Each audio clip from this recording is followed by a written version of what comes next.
السلام علیکم ورحمۃ اللہ وبرکاتہ۔ اس تحریک کے مطابق ہندوستانیوں کو آواز دی گئی ہے کہ ملک میں بنی کسی بھی چیز کے علاوہ اور دوسری چیزوں کا استعمال ہرگز نہ کرے اور غیر ملکی چیزوں کا بائیکاٹ کرے۔ یہ تحریک کامیاب رہی، عوام نے غیر ملکی چیزوں کا بائیکاٹ کیا اور انگریزوں کی بنائی ہوئی چیز نمک و شکر جیسی چیزوں کا استعمال ترک کر دیا۔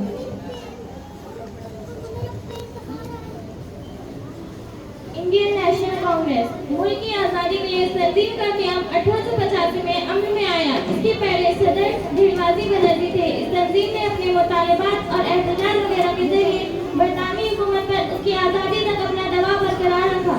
بالآخر آزادی کے بعد اس تنظیم کے سیاسی رہنماؤں کو ملک کی قیادت کا موقع بھی ملا۔ ملک کے پہلے وزیر اعظم پنڈت جواہر لال نہرو اور مولانا عبدالکلام آزاد اسی سیاسی تنظیم سے تعلق رکھتے تھے۔ سول نافرمانی تحریک 1930 میں گاندھی جی نے اس تحریک کا آغاز کیا اور خود گجرات کے شہر احمد آباد سے ڈانڈی تک پیدل چل کر اس کی ابتدا کی۔ اس تحریک کے مطابق ملک کے لوگوں کو انگریز حکمرانوں کی حکم عزلی کرنی تھی۔ گاندھی جی نے نمک پر لگائے گئے ٹیکس کی مخالفت کرتے ہوئے خود نمک تیار کروا کر اس کی تقسیم کی، جس کی وجہ سے اس تحریک کا نام نمک ستیہ گرہ پڑا۔ یہ تحریک بڑی مقبول ہوئی ہے۔ تحریک عزم تعاون گاندھی جی نے 1920 میں انگریزوں سے کسی بھی معاملے میں تعاون نہ کرنے کی تحریک چلائی، جس کے تحت عدالتوں اور دفتروں کو بائیکاٹ کیا گیا، سرکاری خطابات واپس کر دیے گئے۔ اس پر رابندر ناتھ ٹیگور اور گاندھی جی نے بھی خود عمل کیا، سرکاری ملازمتیں ترک کر دی۔ بعد میں ایک تشدد کے بعد گاندھی جی نے اس تحریک کو واپس لے لیا۔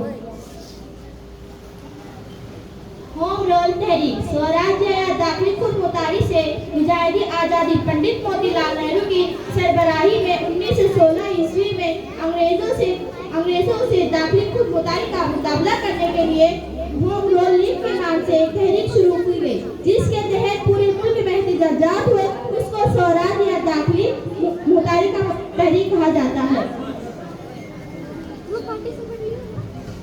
ستیہ گرہ یعنی ناانصافی کے خلاف لڑنے کے لیے عدل تشدد کا پرانا ہتھیار اور راستہ۔ یہ تحریک مہاتما گاندھی نے شروع کی تھی، جن کا پورا نام موہن داس کرم چند گاندھی تھا۔ انہوں نے قانون کی تعلیم برطانیہ میں حاصل کی، جہاں سے وہ جنوبی افریقہ گئے تاکہ وہاں سے نسلی امتیاز اور ظلم کے خلاف آواز اٹھا سکے۔ پھر وہاں سے وہ 1915 میں ہندوستان آئے اور ملک کی جنگ آزادی میں شریک اور قومی لیڈر بن گئے۔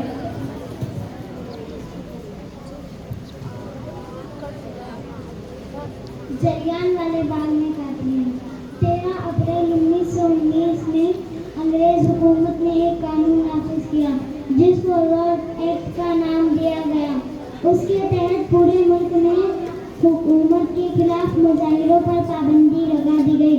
اس رویے کے خلاف 1919 میں پنجاب کے شہر امرتسر جلیان والے باغ میں احتجاجی مظاہرہ ہوا۔ ان مظاہرین پر انگریز جنرل ڈائر کے حکم سے گولیاں چلائی گئی۔ 400 افراد ہلاک ہوئے اور 2000 سے زائد زخمی ہوئے۔ یہ جنگ آزادی کی تحریکات کے لیے ایک اہم واقعہ تھا، جس کو جلیان والے باغ واقعے کے نام سے یاد کیا جاتا ہے۔ ہند چھوڑو تحریک 1942 میں انڈین نیشنل کانگریس کی طرف سے اس تحریک کا آغاز ہوا۔ اس کے تحت انگریزوں کو بھگانے کے لیے ہڑتالیں کی گئی، جس کے نتیجے میں ملک میں فسادات بھی ہوئے اور نہرو اور گاندھی جی کو گرفتار کیا گیا۔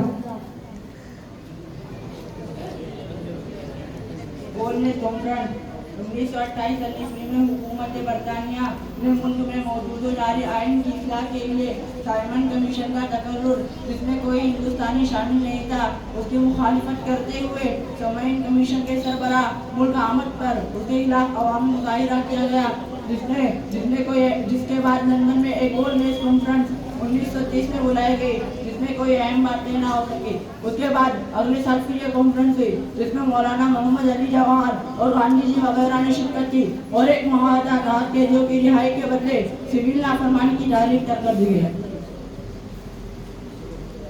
السلام علیکم ورحمۃ اللہ وبرکاتہ۔ قومی پرچم ترنگا ہے، جس میں زعفرانی رنگ ہمت و قربانی پر اور سفید رنگ زندگی کے پاک بلاف ہونے پر اور ہرا رنگ ملک کی درخیزی پر دلالت کرتا ہے۔